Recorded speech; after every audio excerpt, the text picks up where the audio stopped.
Hey guys, Megan here with Barn Besties. I am on location in sunny California. Unfortunately, my better half is back in Wisconsin, but we will be reconnected soon. I can't wait, Stephanie. But I'm here with Heather. Heather of Gasper Dressage, who is in Kansas City. Thank you.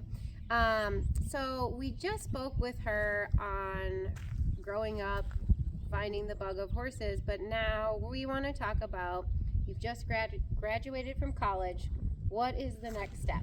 What were your options? What avenues could you have done? So when I was at William Woods, it was kind of part of the program that you could change your status to professional. Mm-hmm. So we were competing against other professionals. That way we knew what we were kind of getting ourselves into. Mm-hmm. And by doing that, I met a lot of the different trainers, like in St. Louis, and then also trainers from Northern Illinois and some people from Wisconsin as well. Yeah, Wisconsin! So by doing that, I met a trainer in St. Louis, and I kind of told them I was looking for a job, Mm-hmm. and they had an opening for an assistant and like a groom and that kind of stuff. Awesome. So I had applied, and it was only about an hour and a half from the university. So I was very excited about that because I wanted to be able to still see my friends, Mm-hmm. even though I was graduating. So I worked there. I believe it was 2.5 years. I was a groom. I was also I would ride the horses for the trainer. I'd help get the barn cleaned. I'd do all the grain and the arena management and the turnout and basically everything. Everything. But yeah. it was great because I learned so much. And by working there, I also learned a lot about, veterinarian care as well, and different types of veterinarian care compared to what I learned in college. And I met a lot of the vets locally too, which was really great. And starting your network, Yes. seeing how one person runs their barn, but also were you mentored? Yes. Yeah. Oh yeah. The trainer there was wonderful. I really enjoyed my time at that barn. Awesome. Yeah. And so then for 2.5 years you were there, then what? So while I was working there, I was also doing 2 other jobs because the pay wasn't enough, Mm-hmm. as most horse positions are Yeah. to start. And I kind of just got a little burnt out. Yeah. So I Yeah. decided to take a break, and I worked at a dog kennel for 3 months. And the veterinarian that would come to that barn was looking for an assistant at that time. And they reached out to me. I hadn't applied. They reached out to me because they heard I wasn't working at the barn. And I went for an interview, and I went for a ride along with a day, and I loved it. Absolutely loved it. So I did that for 1.5 years in St. Louis with Dr. Baxter, who was really incredible. I learned so much from him, and it was very educational because I was able to take what I learned there to another job, and then also to what I'm doing now.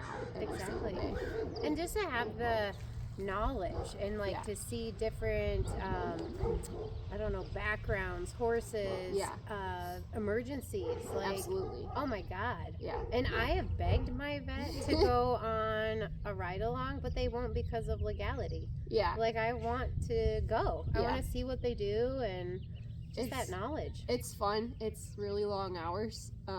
But it was neat because I got to help with surgeries, and I love surgery. Really? I really enjoyed surgery a lot. Yeah. Now, why didn't you become a surgeon?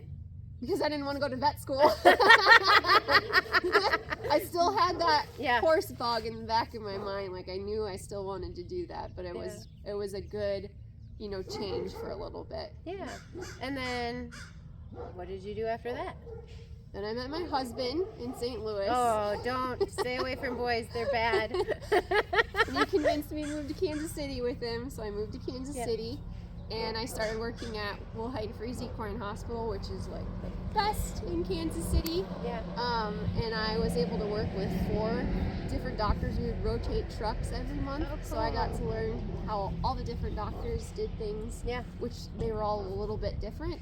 And I did that for 1.5 years as well, and I also assisted in surgeries there too. Cool. Yeah. Oh, how awesome. I had no idea. Really? No. Yeah. I'm learning new things about my friend Heather. We gotta sit down and talk more often. And then, what happened after that? And then I decided to start doing training rides and lessons freelance in Kansas City. So I got my own liability insurance and I drove all over Kansas City, which, if you know Kansas City, it's Missouri and Kansas that you're driving around. Mhm. So it's quite a lot of travel time and a lot of miles on your car. So I was doing that while I was doing the vet tech stuff. Oh, On the both. weekends, I would try to do that. And why did you decide to do this? The horse training, Yeah. because I love training them. Like, Right. I think it's so much fun to see them, like, the light bulb go off in their head, like, oh, I got it. Yeah. And just like that partnership you have with them, teaching them Yeah. the different things. Oh, cool. And so then when did you switch over to Um, full time? I think it's been 9 years now that I've switched, and that was, I posted an ad on Facebook, and a barn in Liberty, Missouri found my ad saying that they needed a rider because their rider was moving back to Europe. So I went for an interview and rode some of the horses, and it kind of just clicked, Mm-hmm. and they gave me the opportunity to be the rider at their farm. Mhm. So I helped ride, I think I had 6 or 7 horses. And then that kind of slowly began to grow. So I would kind of just stay in that Missouri area and travel like 20 minutes to another barn. And then I'd have 4 people there that I would train and ride their Mhm. horses and teach them lessons. And then the barn I was working for at that time gave me the opportunity to have 3 stalls for full-time training horses for a winter. And that kind of like really got me excited about, you know, having my own program Yep. eventually, and hopefully having my own barn Yep. down the road. Yeah. Yeah. So I worked there. I think that was about 2.5 years. Mm-hmm. And then I started training with David Whiteman Mhm. and Alyssa Doverspike. And David and Alyssa were looking for winter help out here in Yeah. California at Adventure Farms. And Alyssa was teaching me one weekend at the farm in Missouri and asked me if I wanted to come out here and help them. And it was going to be like a big opportunity Exactly. and a big It's change because I'm leaving my husband in Kansas City Yeah. and I'm coming out here. But we decided to do it. So I came out the end of December and didn't leave till I believe May. Uh-huh. Well, hold on. I want that in a totally different video. But Yeah. I want to ask you the question because I've always wondered. I've always owned my own barn. Yes. I have not ever been the traveling trainer. Mhm. What are the pros and what are the cons to that? A big pro is that you can make your own hours. Mm-hmm. And I think it's nice that you're just kind of doing it on your own, so you can also make your own schedule. So if you need days off, you take the days off. Yeah. Whereas if you're working out of a barn, and it's not always this way, but you kind of have to work around the barn schedule, like the farrier or their lesson Yeah, program. exactly. If there's other trainers there. Yeah. And what do you prefer? I mean, would you rather have your own facility or would you rather travel or work out of a facility? So I work out of a facility right now. I have a client that owns a really nice facility, and she allows me to have my program there, which has been amazing. And the barn is beautiful, and the horses are spoiled rotten, Of which course is they really are. important to me. Yeah. And then I've also recently started having training stalls in another barn, but it's only like 20 minutes from my full-time facility Mm-hmm. because the full-time facility doesn't have enough training stalls available. So my program's kind of gotten bigger because my client has helped Yeah. support me so much. Exactly. And do you like working out of someone else's barn? Like, do you feel like I'm a control freak? I'm just going to put it out there. And so I love having the control of, I can tell someone you are not allowed to come at these hours, Yeah. right? Like, versus someone telling me these are the hours you can come. Like, do you find that there are conflicts there, or maybe there's miscommunications there? Like, do you ever have any issues with that? I haven't, but I'm a little bit lucky because I have a little bit of both worlds Mhm. because my client's facility, Rising Lark Farm, Mm-hmm. I help manage that with my client, Mm-hmm. and we are a team. Yeah. And if we don't want someone there, they can't be there. Yeah. Yeah. We're picky because we like it to be quiet and calm and no drama. Exactly. That kind of deal. Yeah. And then the other facility, they have set barn hours, so Yep. I just work around their barn hours. Now, when you were traveling around Missouri, did you have any issues at all by chance?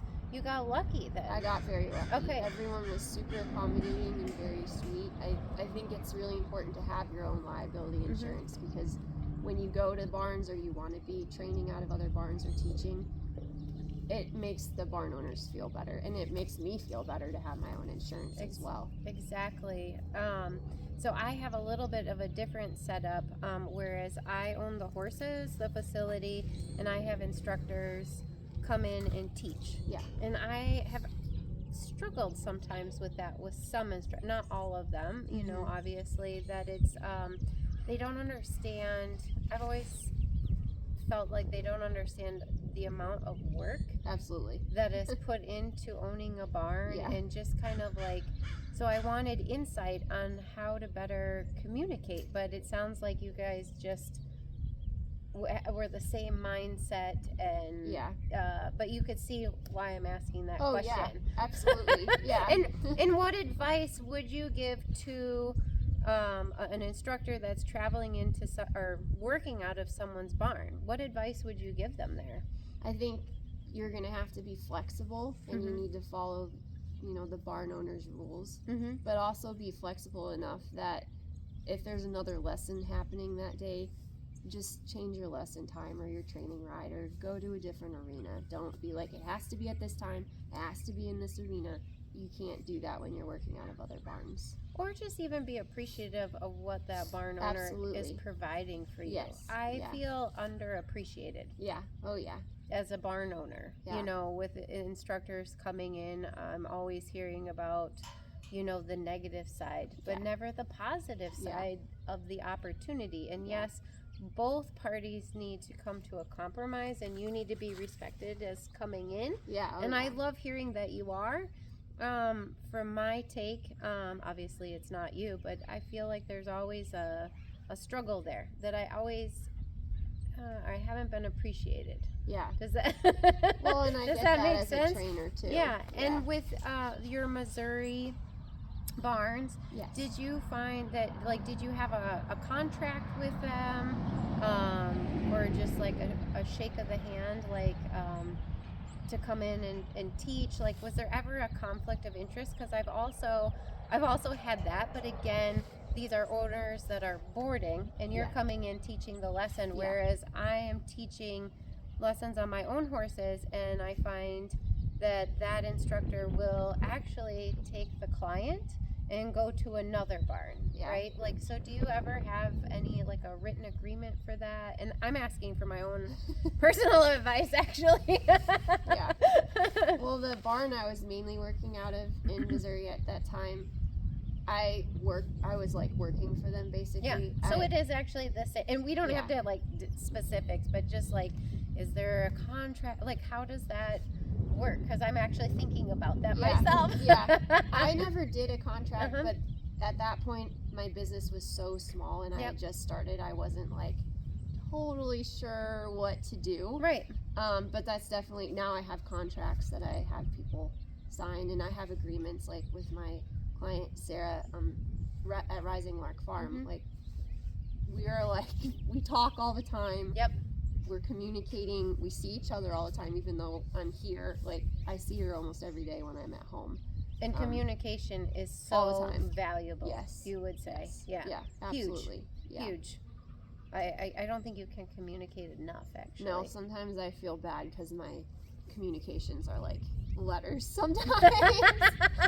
But I also, like you said, I'm a little bit of a control freak, especially when it comes to my horses. Yeah, well, we're dressage people. Yeah. I do find the controlling or A-type people, micromanaging people are us. Yeah. Right? Like, and like, there is a stereotype across the board, which is what I want to talk about and be real about. You know, I think that's so important to know who you are. Yeah. And then to be able to, and it sounds like you were able to sit down with each barn and like, this is how we operate and this is how we work together. I think Yeah. that's really important Yeah, to do that. definitely. Yeah. And even just like having, like, checking in every few months, like, hey, let's sit down and talk about strategy, or like, I want to change this about my program. Is that okay to do that at your facility? Like, you have to be communicating, like you said, and just be honest, because otherwise it's like, then stuff doesn't change and then you get angry and it's just not worth it. Exactly. I love this. I love these conversations. And for this phase, we'll call it, in your career, would you like to add anything before we go on to the next series talking about present day? I don't think so. I loved it. I think it was awesome. It's like, I want to get into the meat of it. I hope you guys have enjoyed it and watching this video, and I thank Heather for her honesty, because that's what I want to share with our industry, you know, and shed some light on difficult topics, and actually have difficult topics, and how do you have those difficult topics, right? Always communicate. So definitely hit the like button. Please share any experiences that you have, because like I said, I'm learning too, and I'm trying to grow and be a better barn owner. And maybe you have a better idea for me or advice, and anybody else that's watching this video. So please share, and of course, don't forget to hit the subscribe button so we can make more of these great videos. And thank you so much, Heather. Absolutely. Really Thank appreciate you. it. Bye, guys.